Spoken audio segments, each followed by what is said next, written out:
Bonjour chers amis internautes, nous retrouvons aujourd'hui pour une nouvelle émission décryptage. Avec nous comme chaque semaine, Nativa Ramen, directeur des publications, et Soubash Gobin, analyste politique et vétéran de la presse. Nous premier thème pour accéder aujourd'hui une élection historique nous dire au Royaume-Uni.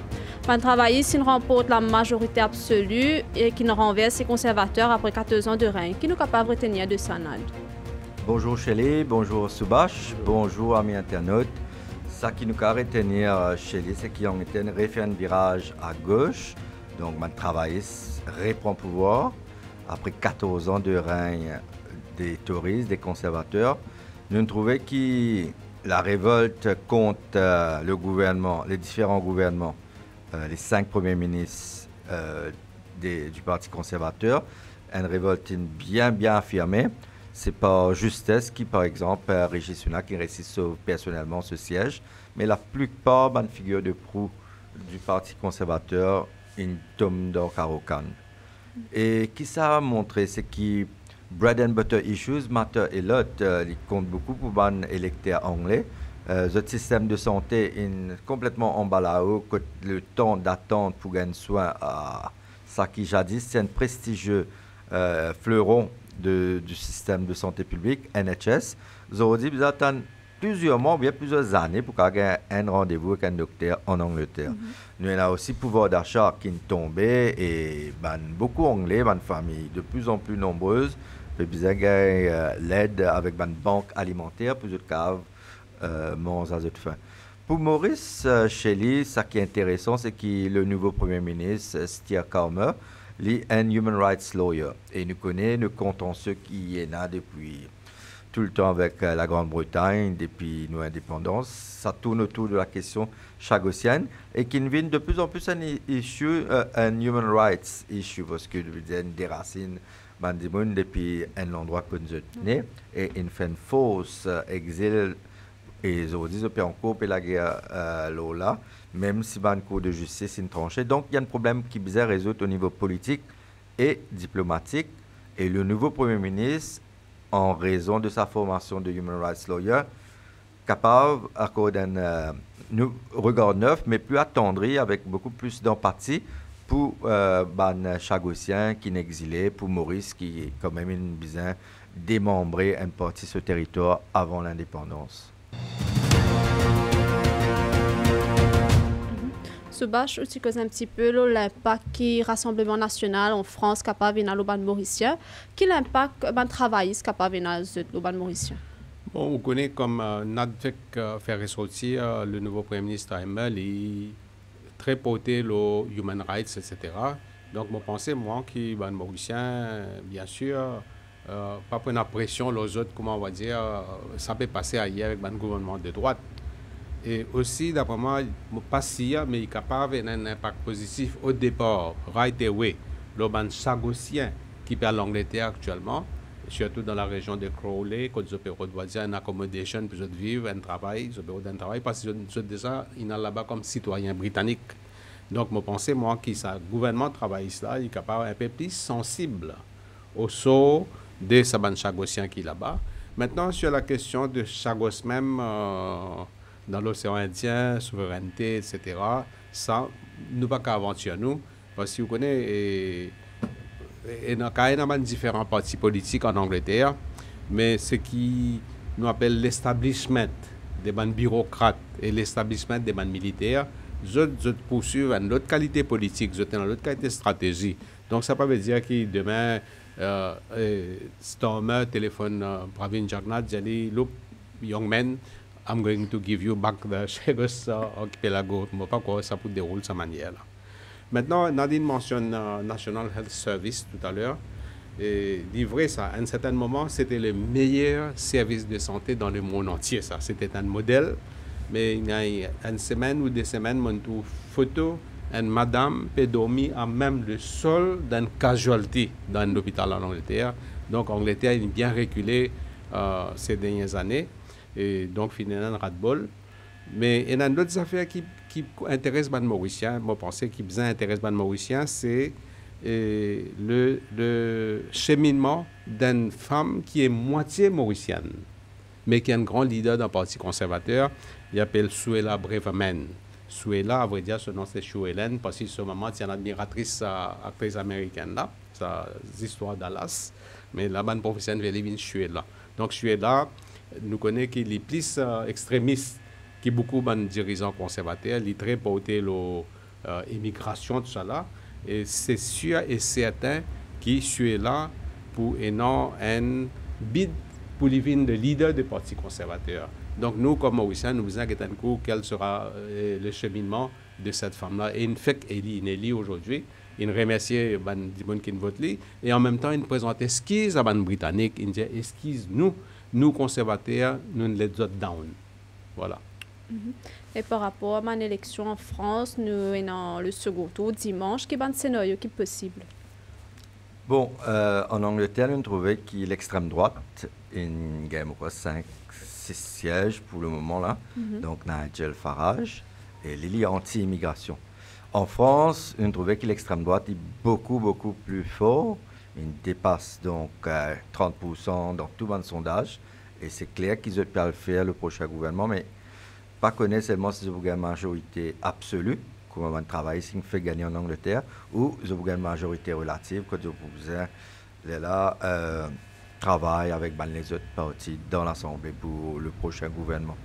Et ce qui est intéressant, moi, comme on regarde ça, des grandes élections qui peuvent arriver dans deux pays, deux anciennes puissances coloniales de Maurice, nous trouvons qu'à la tête, nous tenons deux quadragénaires, Sunak et Macron, c'est tous des jeunes, et tous les deux, ils discutent le Parlement de manière un peu abrupte.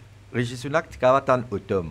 Tu peux avoir un petit bienfait économique, soit une politique, mais pendant que c'est un conseil, il dit bon, c'est cette fois, nous redonne la parole aux électeurs. Macron, il fait la même chose.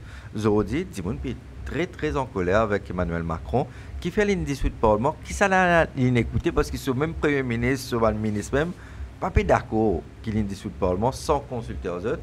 Et nous retrouvons dans une situation que le Premier ministre comme Sunak ou bien le président comme Macron, je te fais confiance à un petit clic de conseillers qui donnent un conseil, pas forcément dans l'intérêt du parti ou dans l'intérêt du pays, mais dans l'intérêt du personnage pour lui sauver sur la peau. Sunak pas réussi et Macron aussi pas pour réussir. Et tous les deux, ils procèdent à la dissolution du Parlement. Et comme on dit, tous les deux, me dire qui nous Premier ministre, qui est un peu plus âgé que ça, là, il y en a soixantaine, et comment aller pour gérer sa dissolution du Parlement là, ou imaginez-nous, comme Dimon peut conseiller pour venir à aujourd'hui. Ne pas prendre aspect là plus tard, mais capable de lancer la discussion. Et sur le plan local, c'est Nomination Day, ça jeudi là à la partielle de la circonscription numéro 10. Est-ce qu'il peut tenir, pas tenir, nous payons une indication? Chez lui, l'Union Maurice, une désigne en premier ce candidat, Nina Ramdani. Mais nous vous inquiétez que le gouvernement fait, c'est pour désigner ce candidat. Forcément, il faut besoin mettre, comme il a été fait dans le passé avec Vikash Nokchedi, si mettre un dimanche de manière fictive. Mais moi, je suis persuadé, pas pour une partielle, pour une dissolution du Parlement avant la partielle. Et il y a un nom qui peut citer comme le fils de Raj Dayal ou même Vikram Dayal. Est-ce qu'il y a une indication qui sont candidat pour le MSM? Oui, avant de venir au numéro 10, je suis content d'ajouter une affaire, c'est qu'il a fait dire le Premier ministre britannique avec son conseiller, le conseiller Maurice. Vous connaissez, je suis très surpris et même choqué que Sunak est dans la célébration de la Deuxième Guerre mondiale. Quand il y a un conseiller vétéran, qui est la guerre pendant ce grand conflit-là. Je suis présent, il y en a beaucoup de chefs d'État présents. Et lui, il est seul parmi tous ces dirigeants-là qui n'est pas d'origine britannique, qui n'est pas de souche européenne, qui est d'origine indienne. Il y a là-bas, c'est avant tout le monde, il finit de quitter et retourne en Angleterre, en pleine cérémonie, alors que tous les autres dirigeants, tous les vétérans là. Dès là, quand on fait l'enquête, connaît qui fait une sortie bonheur, c'est parce qu'il a pour donner une interview dans la télévision. Donc, en anglais, il prend ça très mal parce qu'il y en a autant de milliers de gens qui meurent pendant la guerre et sa Premier ministre là en considération pour ça, là.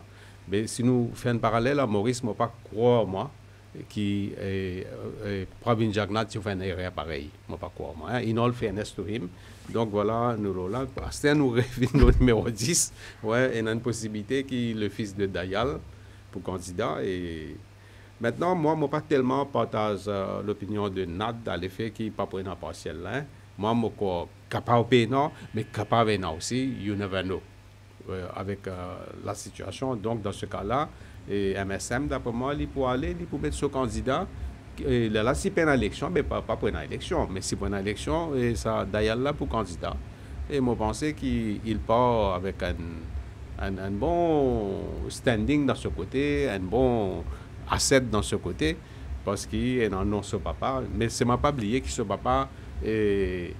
Si sommairement météo depuis dans le gouvernement Jagnat, une affaire qui partie ça consiste solide, partie ça consiste incriminant là et ou qu'a senti qui va dire l'établissement MSM il agir pour finir carrière Rasdayal parce que Rasdayal quand même il y a une menace pour Pravin Jagnat, supposons un jour une grande dissension à l'intérieur du parti, il émerge comme le leader du parti et vient Premier ministre.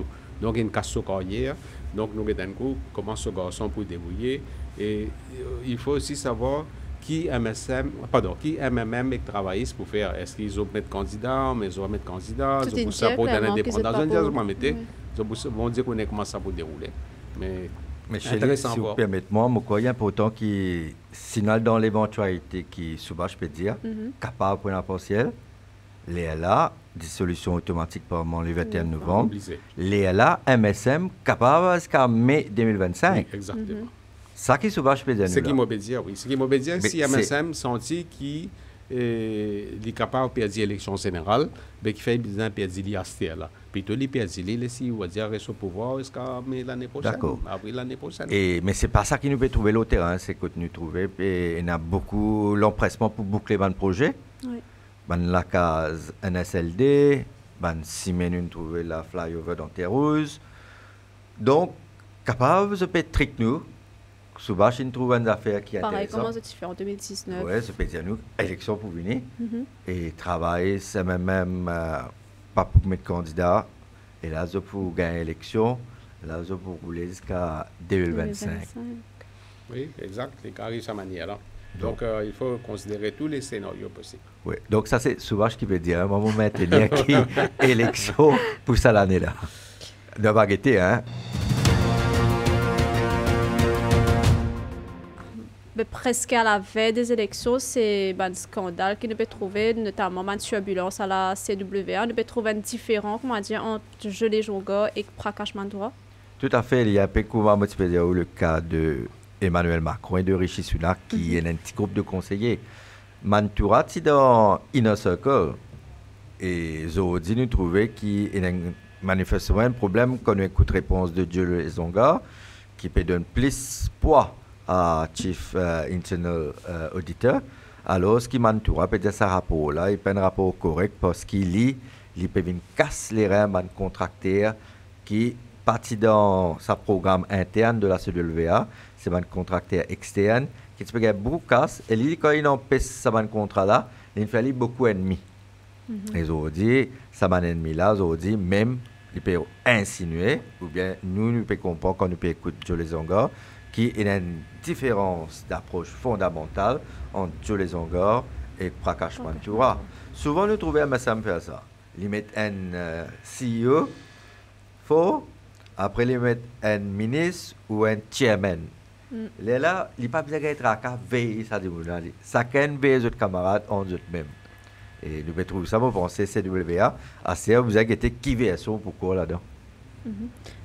Prakash Mantoura, ce n'est pas la première fois qu'il nous trouve au centre d'une polémique. Est-ce qu'il y a un petit peu un intouchable du MSM? Vous connaissez Prakash Mantoura, c'est un cas très intéressant. Et il est totalement différent de tout le nominé qui gouvernement est non. Parce qu'il y a un parcours différent de tout le monde. Et vous connaissez, il travaille dans Pau et sous la supervision de Ram Narayan. Il passe à Ram Narayan qui est chairman dans Pau. Et donc, il apprend l'administration dans Pau. Et Pau, vous connaissez, il n'est pas une institution facile à gérer. Et bon, il travaille là-bas et il a été très bien vu par le syndicat du MMM qui est bien fort dans le pot, qui contrôle le pot, très bien vu, il grandit sa manière-là. Après ça, plus tard, il est censé, il est MSM, il est pas quoi. Et donc actuellement, quand il peut trouver dans CWA, justement, il y a un problème dans le sens qu'il peut faire CWA lui-même faire certains travaux, surtout en place de tuyaux, tout ça, alors que dans le passé, tu peux donner ça à un contracteur. Donc, un contracteur, tu peux gagner belle la monnaie avec CWA. Alors, du jour au lendemain, nous avons un contracteur et puis quand il sera été casse là. Et maintenant, vu ce parcours, vu sa personnalité, évidemment, Mantoura n'a pas seulement un admirateur à gauche à droite. Il y en a des gens qui comptent lui. Donc, il trouve dans une situation qu'on doit dire il antagonise un contracteur, il antagonise des gens qui profitent des banques contracteurs. Et aussi, la cause de forte personnalité, il est capable de trouver pas en très bonne posture avec le chairman. Pas oublier le chairman, ça CW là. Ça aussi, c'est une faute tête. Et c'est un chairman qui a beaucoup de tracas. Toujours dans un conflit pareil avec le directeur général dans l'aéroport dans le passé. Donc, ça chairman là aussi, la tête fort. Le ministre là aussi pareil. Et nous trouvons quand même que le ministère des Finances, de ce côté, il fait faire un move qui va dire dans la direction qui Mantoura prend. Donc, c'est à suivre.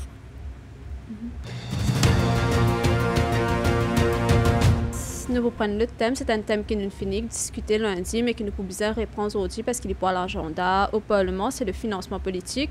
Est-ce que finalement, ce n'est pas une perte de temps, Nad? Perte de temps, bon, ça dépend dans quelle perspective. Parce qu'en 2019, je trouvais qu'après, il fin mettre aux oubliettes. Là, les périodes. MSM, donc, chaque fois, ils pouvaient nous dire, moi, introduire le projet de loi, mais c'est l'opposition qui parlait jouer le jeu. Parce que ça, political financing, il annexé, il est ensemble avec un autre projet de loi qui concerne une réforme constitutionnelle. Dans ce cas-là, pour réformer la Constitution, pour donner plus de pouvoir à ISC, Electoral Supervisory Commission, avec le commissaire électoral lui-même, pour capable exercer un meilleur égard l'eau, ban finance, ban parti politique. Mais manifestement, pas pour aller parce que l'opposition n'a pas pour voter. Oui. Donc, le gouvernement n'a pas la majorité des 3/4. Et malgré ce appel de pied, il peut faire avec l'opposition, n'a pas poursuivre. Pour la bonne et simple raison qu'il peut faire en même temps un appel de pied, mais de l'autre côté, il n'est pas capable d'arrêter cause des 120 millions dès qu'il faut Naviram Goulam. Et ils disent, ça c'est un issue. Comment vous voulez quoi si ça fait du brand ça dès qu'il faut là. Et moi, ils dit, Ismaël Raoult, ça semaine-là, il fait des affaires beaucoup plus intéressantes. Il a une interview qui Paul Béranger a donné en 2016. Tu viens de donner ça dans l'Express ici, au plateau là. Et quand tu peux rire, tu peux bouffonner, ça dès qu'il faut, quand ce voisin vient, il dit, il particulier là dès qu'il faut là-bas. Et tu peux, enfin, il dit, ça qu'il faut là, il tombe un livre, ça qu'il faut là. Ça qu'il faut là, casse au mirail dans Riboro. Mais je dis, pas quoi, mais on veut dire peut-être le même langage. Et où que vous pensez là, Subhash? Bon, il est clair qu'il va dire MSM, il fait un move pour lui financièrement pénaliser son adversaire. Et vous connaissez les affaires financement là, tout ça là, il pénalise un mystérieux là-dedans, vous connaissez. Sauf qu'il nous fait un événement visiblement très spectaculaire, les COFO de chez Navitam Boulam. Mais vous trouvez Zodizou, dans l'Express, nous faisons un article mercredi, quand nous veut dire que voilà, une institution paye 4 655 000 roupies comme location pour un bâtiment qui appartenait à un entrepreneur et qui bâtiment là pas occupé. C'est-à-dire nous louer un emplacement vide, nous pouvons payer autant de millions. Mais quand on a une bonne réalité politique pour ça, si demain un parti politique qui peut favoriser homme d'affaires là, parti politique là dit à homme d'affaires là, ben vous connaissez bail, ben nous pouvons faire un meeting, un grand meeting national bientôt, ben ou parce qu'à louer un 500 bis pour nous, vous allez dire oui tout de suite bail. Peut gagner autant peut gagner casse par des millions avec un bâtiment qui n'est pas occupé. Donc, il n'est pas pour dire trouver en difficulté financière pour rouler une campagne et gagner l'élection. Donc il faut être réaliste pour cette question-là. C'est intéressant ça qui Soubache peut relever dans l'Express mercredi, parce qu'il nous trouvait qu'il y a un changement à la tête de la FSC. Et FSC qui peut lui ça avec Exactement. Et on trouvait que M. Yirou Kunundu, qui de la Banque centrale, il n'est plus chairman FSC, et ben il est remplacé par ce chef, par Hervé Sigoulam, qui est à la fois donc gouverneur de la Banque centrale et qui est chairman FSC. Donc, il y a ces bonnes affaires-là. Un mot pour finir, Soubache? Oui, je suis content. Et là, je mentionne le cas de Breveman. Et j'ai envie d'ajouter des affaires qui vont dire que nous, Mauriciens, connaissons un peu plus. Vous connaissez, son maman appelle Ouma Moutien Pilé, une famille très connue de Port-Louis. D'ailleurs, c'est une famille docteur Moutien Pilé. Et il y a une sœur qui est mariée avec le cousin de Letty Jagnat, etc., etc. Donc, c'est une femme, on va dire, bien ancrée dans les réalités mauriciennes. Et son papa, un Indien sorti Goa, un catholique. Donc, voilà, il grandit dans le milieu que son maman est hindou, son papa est un catholique. Après ça, plus tard, il a marié avec un monsieur qui s'appelle Breveman, qui est un juif qui est sorti de l'Afrique du Sud. Ok, là. Donc, on peut calculer, sa femme-là, il aime qui religion il peut suivre, son maman, son papa, son mari. Finalement, on peut apprendre qu'il est un bouddhiste. Il y a un bouddhiste, et quand il prête serment, dernière fois pour lui rentrer dans le Parlement, il fait ce serment, le livre sacré des bouddhistes. Voilà. Un mot de la fin, Nad? Oui, mais tu avais répondu à Saki. Souvent, je disais à nos compatriotes, enfin, la moitié compatriotes, tu es là, Braveman. Et moi, tu connais, tu appelles Suelen, hein, mais souvent, je comprends qu'à cause de ce moment, tu comptes Dallas, tu appelles Suelen. Non, moi, je suis content, il n'est plus dans le gouvernement parce qu'il s'approche, il va mener contre les migrants là, extradite, envoyer au Rwanda. Au moins, nous connaissons un nouveau gouvernement travail. Ça va pour faire ça. Pas pour faire ça, vous connaissez, il y a un peu de traitement de migrants, il y a un peu pour nous, les Mauriciens, il y a un peu des. Il ne pas fait honneur à l'humanité. En France, nous trouvons que la porte-parole, qui est aussi d'origine mauricienne, Prisca Thévenot, une attaque de campagne, une agressé physiquement. Et Rishi Sunak, il y a beaucoup d'agressions verbales sur le plan raciste. Nous avons pour la première fois en Angleterre, là, même si pas dans la même proportion Rassemblement national en France, mais pour la première fois, pro-UK, Reform UK, un parti qui est né en plein Brexit, dirigé par Nigel Farage. Première fois, je vais rendre au Parlement. Et Nigel Farage est élu. Donc, nous trouvons qu'Italie, Pays-Bas, la France, Angleterre, sur l'extrême droite, de plus en plus, pour nous, l'attaque, le monde qui pour non faire partie de la communauté majoritaire. Et malheureusement, nous sommes là-dedans. Nous avons encore pour voir aux États-Unis avec Trump. Avec Trump aussi, l'avenir ne s'annonce pas rose. Nous arrivons à la fin de nos discussions, Nat. Merci. Merci, Soubache. Nous pouvons terminer avec un micro-trottoir qui fait faire le terrain concernant financement politique. Nous retrouvons lundi prochain pour un nouvel épisode. Bonjour Nad, bonjour Chélie et bonjour Soubache et aussi bonjour à tout les internautes qui peuvent suivre Décryptage cette semaine. Cette semaine, la question qui nous fait poser dans Micro-Trottoir, c'est qui ça là qui se pensait finance un parti politique? Une question épineuse que beaucoup de monde préfèrent pas répondre, ou il y a du monde qui préfère répondre off record. Qui fait ça sujet-là, un sujet qui fait peur, qui fait un sujet tabou, qui fait du monde parler pour nous autres là, nous rappelons qu'ils ont plein de campagne électorale et tout sujet qui nous cause est capable d'un sujet assez sensible. Merci et rendez-vous la semaine prochaine pour un autre sujet de Micro-Trottoir.